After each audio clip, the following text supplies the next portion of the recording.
దేశ చరిత్రలోనే తొలిసారిగా భారీగా మావోయిస్టుల లొంగుబాటు జరిగింది.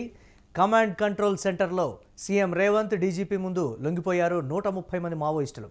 సీఎం రేవంత్కు తుపాకులు సరెండర్ చేసి లొంగిపోయారు. 31 AK-47 గన్స్తో పాటు మొత్తం 134 ఆయుధాలను అప్పగించారు. అగ్రనేత దేవ్జీకి చెందినటువంటి PLGA సైన్యం మొత్తం లొంగిపోయింది. లొంగిపోయినటువంటి వారిలో మహిళలే ఎక్కువ మంది ఉన్నారు. లొంగిపోయిన వారిలో ఏఓబీకి చెందినటువంటి కీలక నేత చలసాని నవత కూడా ఉన్నారు. సరెండర్ అయినటువంటి వారికి తెలంగాణ ప్రభుత్వం అన్ని విధాలుగా అండగా నిలుస్తుందని సీఎం రేవంత్ హామీ ఇచ్చారు. అగ్రనేత గణపతి కూడా లొంగిపోవాలంటూ సీఎం రేవంత్ పిలుపునిచ్చారు. గణపతి వస్తే ఆరోగ్యం, వసతి బాధ్యతలు చూసుకుంటామని సీఎం హామీ ఇచ్చారు. అజ్ఞాతంలో ఉన్న వాళ్ళు కూడా లొంగిపోవాలని సీఎం రేవంత్ పిలుపునిచ్చారు. రామయ్య గారి తర్వాత నక్సలిజంలో అంత గుర్తింపు, ప్రజల యొక్క గుర్తింపు ఉన్న వ్యక్తి గణపతి గారు. 75 సంవత్సరాల పైగా వారి వయసు ఉండొచ్చు. వారి ఆరోగ్య పరిస్థితి కూడా బాగలేదని మా అధికారులు నాకు చెప్పడం జరిగింది. వారి ఆరోగ్యానికి, వారి ప్రాణానికి వారు సరెండర్ అవుతే తెలంగాణ ప్రభుత్వం పూర్తిగా రక్షణ కల్పిస్తుంది. వారితో సహా సెంట్రల్ కమిటీ కానీ, స్టేట్ కమిటీ కానీ వివిధ హోదాలలో అజ్ఞాతవాసంలో ఉన్న నక్సలైట్లను జనజీవన స్రవంతిలోకి రాండి అని చెప్పి తెలంగాణ రాష్ట్ర ప్రభుత్వం పిలుపు ఇస్తుంది. ఈ పిలుపు ద్వారా ఒక మంచి పరిణామం తెలంగాణ రాష్ట్రంలో జరగాలి. ఈరోజు సాధించుకున్న తెలంగాణను పునర్నిర్మించుకుందాం. మీరందరూ కూడా జనజీవన స్రవంతిలోకి రాండి. తెలంగాణ పునర్నిర్మాణంలో భాగస్వాములు కాండి. గ్రామీణ ప్రాంతాలలో, తండాలలో, గూడాలలో, మారుమూల పల్లెల్లో, అటవీ ప్రాంతంలో ఉన్న గిరిజనుల యొక్క హక్కులను, అక్కడ వాళ్ళ ఆర్థిక స్తోమతను పెంచడానికి ఈ ప్రభుత్వం కట్టుబడి ఉన్నది. ఈ ప్రభుత్వం అన్ని వసతులను ఏర్పాటు చేస్తుంది. కాబట్టి సరెండర్ కావాల్సిందిగా, ఆయుధాలను చెప్పాల్సిందిగా ప్రభుత్వం ఇచ్చిన పిలుపుతో మీరు ముందుకు వస్తారని మా ప్రభుత్వం ఆశిస్తున్నది. రాష్ట్రంలో ఈరోజు గౌరవ ముఖ్యమంత్రి రేవంత్ రెడ్డి గారి ముందు 130 మంది మావోయిస్టు అండర్ గ్రౌండ్ కాడర్, అజ్ఞాతంగా ఉన్నటువంటి 130 మంది సరెండర్ అయినారు. వారిలో 125 మంది ఛత్తీస్గఢ్ రాష్ట్రానికి చెందిన వాళ్ళు, 4 తెలంగాణ వాళ్ళు, 1 ఆంధ్రప్రదేశ్ రాష్ట్రానికి చెందినవే. సో వీళ్ళు ఈ 130 మంది దాంతో పాటుగా 124 వెపన్స్ కూడా బయటకు తీసుకొచ్చిండ్రు. ఆ 124 వెపన్స్లో మంచి ఫ్యాక్టరీ మేడ్ వెపన్స్ ఉన్నాయి. పోలీసుల నుంచి లూట్ చేసుకుని పోయినటువంటి, పోలీసు నుంచి ఎత్తుకుపోయినటువంటి ఎన్కౌంటర్లలో కానీ, లేకపోతే ల్యాండ్ మైన్ బ్లాస్టర్లో కానీ, లేకపోతే పోలీస్ స్టేషన్ల మీద అటాక్ అయినప్పుడు కానీ, పోలీస్ క్యాంపుల మీద అటాక్ అయినప్పుడు కానీ ఎత్తుకుపోయినటువంటి 124 వెపన్స్ ఉన్నాయి. అందులో 100 వెపన్స్, సుమారుగా 100 వెపన్స్ పూర్తిగా పోలీసుల వెపన్స్, మిగతా వెపన్స్ కంట్రీ మేడ్ వెపన్స్, దేశవాళీ వెపన్స్. సో మిగతా 100 వెపన్స్ పూర్తిగా పోలీసుల నుంచి కొట్టుకుపోయిన వెపన్స్ అన్నమాట.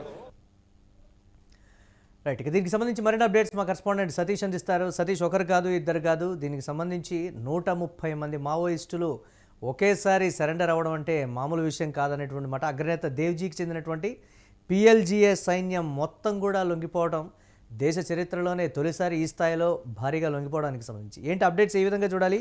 గణపతి కూడా లొంగిపోవాలని పిలుపునిచ్చినటువంటి పరిస్థితి ఉంది ముఖ్యమంత్రి. అప్డేట్స్ ఏంటి ఓవరాల్గా ఏ విధంగా ఉండబోతుందంటారు? ముఖ్యంగా తెలంగాణ రాష్ట్రంలో ఇటు దేశవ్యాప్తంగా కూడా సంచలనం సంబంధించినటువంటి న్యూస్ అని చెప్పుకోవచ్చు. ముఖ్యంగా దేశ చరిత్రలోనే ఇంతమంది ఏదైతే మావోయిస్టులు కావచ్చు, 130 మంది మావోయిస్టులు ఒకేసారి లొంగిపోవడం ఇదే ప్రథమం. దేశ చరిత్రలో అయినా, ఇటు రాష్ట్ర చరిత్రలో అయినా ఇదే ప్రథమం. దాంతో ఏదైతే తెలంగాణకు సంబంధించినటువంటి కమాండ్ కంట్రోల్ రూమ్ ఉందో అక్కడ వీళ్ళందరూ కూడా లొంగిపోయారు. సీఎం రేవంత్ రెడ్డి, అలాగే డీజీపీ శివధర్ రెడ్డితో పాటు కీలక SIBకి సంబంధించినటువంటి అందరూ కూడా ఉన్నారు. ప్రముఖుల నేపథ్యంలో వీళ్ళందరూ కూడా అక్కడ లొంగిపోయారు. ముఖ్యంగా రేవంత్ రెడ్డి నేతృత్వంలో పెద్ద ఎత్తున లొంగుబాటుకు సంబంధించి కూడా పెద్ద ఎత్తున అందరు లొంగిపోతున్నారు అనేది మొన్న అమిత్ షా కూడా రేవంత్ రెడ్డిని ఢిల్లీకి వెళ్ళినప్పుడు రేవంత్ రెడ్డితో మాట్లాడారు. అసలు ఎందుకు తెలంగాణలో ఇంతమంది లొంగిపోతున్నారు అనేదానికి కూడా కొన్ని ఇక్కడ ఉన్నటువంటి పోలీసు వ్యవస్థ ఎట్లా పనిచేస్తూ ఉంది, SIB ఎట్లా పనిచేస్తూ ఉంది, ఇంటెలిజెన్స్కి సంబంధించినటువంటి వ్యవస్థ ఎట్లా పనిచేస్తూ ఉంది అనేది కూడా అమిత్ షా అడిగి తెలుసుకున్నట్లు కూడా ఈరోజు చెప్పిన పరిస్థితి ఉంది. ముఖ్యంగా మొన్న లొంగిపోయినటువంటి ఏదైతే దేవ్జీ కావచ్చు, రాజిరెడ్డి కావచ్చు, బడే చొక్కారావు కావచ్చు, వీళ్ళందరూ కూడా ఇచ్చిన సమాచారం మేరకు ఇటు ఒకవైపు మొత్తం కూడా అందరూ లొంగిపోతున్న తరుణంలో మార్చి 31 ఏదైతే డెడ్ లైన్ ఉందో ఆ డెడ్ లైన్కు సంబంధించే ఇదంతా కూడా జరుగుతూ ఉంది. సో ముఖ్యంగా ఇక్కడ లొంగిపోయిన వారికి మేము అత్యంత భరోసా ఇచ్చినాం. ఇక్కడ ఉన్న వాళ్ళకి, ఇక్కడ లొంగిపోయిన వాళ్ళకి, తెలంగాణ వాళ్ళకి, అటు ఆంధ్రప్రదేశ్ వాళ్ళకి అందరికి కూడా వాళ్ళు ఏదైతే ప్రాణాల మీద భయం ఉంటుందో ఆ ప్రాణాలకు మాది గ్యారంటీ అంటూ ప్రభుత్వం చెప్తా ఉంది. ఇటు డీజీపీ పోలీస్ అధికారి అయినా, ఇటు నేను రాష్ట్ర సీఎంగా నేను అయినా మీకు మాటిస్తాను. ఇప్పుడు కేవలం తెలంగాణలో ఇంకా 7 మంది మాత్రమే ఉన్నారు ప్రస్తుతం యాక్టివ్ మెంబర్స్. వాళ్ళలో ఒక గణపతి తప్ప మిగతా వారందరూ చిన్న చిన్న కమాండర్స్గా ఉన్నారు తప్ప, మిగతా ఒక గణపతి వైఫ్ వాళ్ళిద్దరు తప్ప మిగతా వాళ్ళు పెద్ద కమాండర్స్ ఎవరూ లేరు. సో వాళ్ళు కూడా లొంగిపోవాలి. నాకున్న సమాచారం మేరకు ఆయన రేవంత్ రెడ్డి చెప్పిన పరిస్థితి ఉంది. నాకున్న సమాచారం మేరకు వాళ్ళు నేపాల్లో ఉన్నారు. నేపాల్లో కొంత వయోపరిమితి భారంగా ఉంది. సో తీసుకొచ్చే ప్రయత్నం చేస్తాము. ఆయన కూడా లొంగిపోవాలంటూ కూడా మొట్టమొదటిసారిగా ఆయన పిలుపునిచ్చాడు.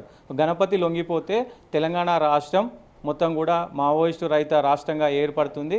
సో లొంగిపోవాలని చెప్పేసి ఆయన సూచనలు చేశారు. దాంతోపాటుగా ముఖ్యంగా ఇక్కడ లొంగిపోయిన వారికి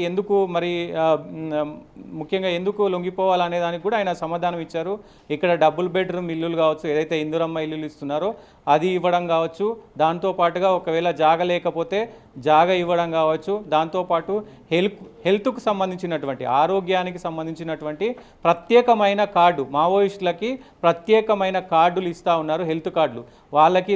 దాంతోపాటు ఆ కార్డు నిమ్స్లో కానీ ఇంకా ఎక్కడ వేరే హాస్పిటల్లో కూడా పనిచేస్తుంది. మొత్తం వాళ్ళకు సంబంధించి మొత్తం ఆరోగ్యం కానీ ఇటు ఆర్థికంగా కానీ ప్రభుత్వం చూసుకుంటుంది అంటూ కూడా హామీ ఇచ్చిన పరిస్థితి అయితే ఉంది. ముఖ్యంగా చలసాని నవత, తెలంగాణకు సంబంధించినటువంటి చలసాని ప్రసాద్ ఏదైతే విప్లవ రచయిత, తెలంగాణలో చాలా ఫేమస్ విప్లవ రచయితల్లో చలసాని ప్రసాద్ చాలా ప్రతిష్టాత్మకంగా ఉండే ఆయన దివంగత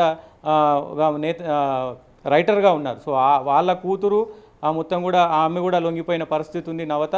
సో ప్రస్తుతం ఇంకొక 7 మంది ఉన్నారు. సో మరి మావోయిస్టుకు సంబంధించి కూడా పెద్ద ఎత్తున ఈ రైఫిల్స్ కూడా పట్టుబడ్డ పరిస్థితులు కనబడుతూ ఉన్నాయి. దాంతోపాటుగా ముఖ్యంగా ఇక్కడ ఏదైతే పిఎల్జీఏ కమాండర్ ఉందో, పిఎల్జీఏ ఏదైతే దేవ్జీ కావచ్చు, రాజిరెడ్డి కావచ్చు, వీళ్ళందరూ కీలక నేతలకు ఉండేటువంటి ఏదైతే ఈ 3 అంచెల భద్రత ఉంటుందో PLGA, people liberation guerrilla army, ఆ ఆర్మీకి సంబంధించినటువంటి దాదాపు 42 మంది ఈరోజు సామూహికంగా లొంగిపోయారు. దాంతోపాటుగా టీఎస్సీకి సంబంధించినటువంటి వాళ్ళు కూడా ఒక 30 మంది లొంగిపోయిన పరిస్థితి ఉంది. అలాగే డివిజనల్ కమిటీ మెంబర్స్ కూడా ఒక 16 మంది లొంగిపోయారు. సెకండ్ క్యాడర్కి సంబంధించినటువంటి వాళ్ళు ఒక 10 మంది, మొత్తం టోటల్ 130 మంది అత్యంత కీలకమైనటువంటి మావోయిస్టులందరూ కూడా లొంగిపోయిన పరిస్థితి కనబడుతూ ఉంది. ఇది తెలంగాణ రాష్ట్రానికి దేశానికి కూడా ఒక ప్రతిష్టాత్మకమైన రోజు అని కూడా రేవంత్ రెడ్డి చెప్పడం కావచ్చు, అటు డీజీపీ చెప్పడం కావచ్చు. సో ముఖ్యంగా ఇంకా 20 రోజులే సమయం ఉంది. మిగతా వాళ్ళు కూడా అందరూ కూడా జనజీవన స్రవంతిలో కలిసిపోవాలి అంటూ కూడా ఆయన పిలుపునిచ్చారు. దాంతోపాటుగా మీరే ఏదైతే కోరుతున్నారు అంటే ఇక్కడ ప్యాకేజ్ విషయంలో అంటే వాళ్ళ జనజీవనానికి సంబంధించి ప్యాకేజ్ కూడా ఎక్కువ అడిగినారు. సో అది మేము ఇవ్వడానికి సిద్ధంగా ఉన్నాం.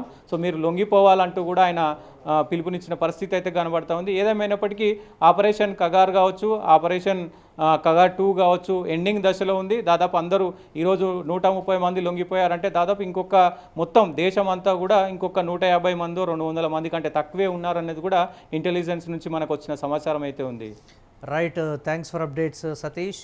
ఇక మొత్తం మీద అగ్రనేత దేవ్జీకి చెందినటువంటి పిఎల్జీఏ సైన్యం మొత్తం లొంగిపోవడం అనేది పెను సంచలనంగా మారినటువంటి పరిస్థితి. లొంగిపోయినటువంటి వారిలో మహిళలు ఎక్కువ మంది. ఒకేసారి 130 మంది మావోయిస్టులు లొంగిపోవడం అనేది దేశ చరిత్రలో ఇదే మొదటిసారి అని చెప్తున్నారు. ఇక లొంగిపోయినటువంటి వారిలో ఏఓబీకి చెందినటువంటి కీలక నేత చలసాని నవత ఉంది. ఇక సరెండర్ అయినటువంటి వారికి తెలంగాణ ప్రభుత్వం అన్ని విధాలుగా అండగా నిలుస్తుందని రేవంత్ హామీ ఇచ్చారు. అగ్రనేత గణపతి కూడా లొంగిపోవాలంటూ సీఎం రేవంత్ పిలుపునిచ్చారు. గణపతి వస్తే ఆరోగ్యం వసతి బాధ్యతలు చూసుకుంటామని సీఎం హామీ ఇచ్చారు. అజ్ఞాతంలో ఉన్నటువంటి వాళ్ళు కూడా లొంగిపోవాలని సీఎం రేవంత్ పిలుపునిచ్చినటువంటి పరిస్థితి ఉంది.